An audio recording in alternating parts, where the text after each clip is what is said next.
ನಮಸ್ಕಾರ ಅಶ್ವವೇಗ ನ್ಯೂಸ್ಗೆ ಸ್ವಾಗತ. ನಾನು ಅಂಕಿತಾ ಜೈನ್. ಈಗ ಈ ಕ್ಷಣದ ಹೆಡ್ಲೈನ್ಸ್.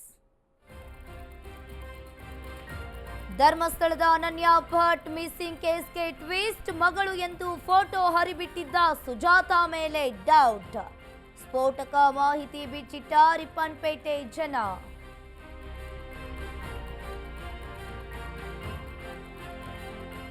ದೂರುದಾರನ ಮಂಪರು ಪರೀಕ್ಷೆಗೆ ಒಳಪಡಿಸಿ ಯೂಟ್ಯೂಬರ್ಸ್ ತನಿಖೆಗೆ ಮಾಡುವಂತೆ ಸಿಟಿ ರವಿ ಆಗ್ರಹ.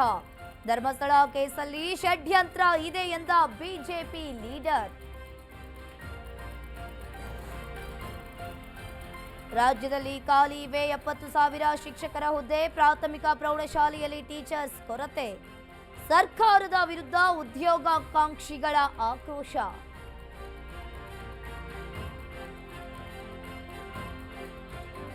ರಾಜ್ಯದಲ್ಲಿ ಮುಂದುವರಿದು ವರುಣಾರ್ಭಟ.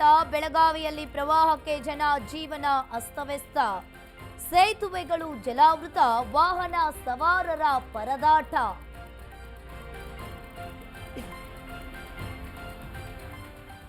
ಮೈಸೂರಿನ ಎಪಿಎಂಸಿಯಲ್ಲಿ ಕದಿಮರ ಹಾವಳಿ.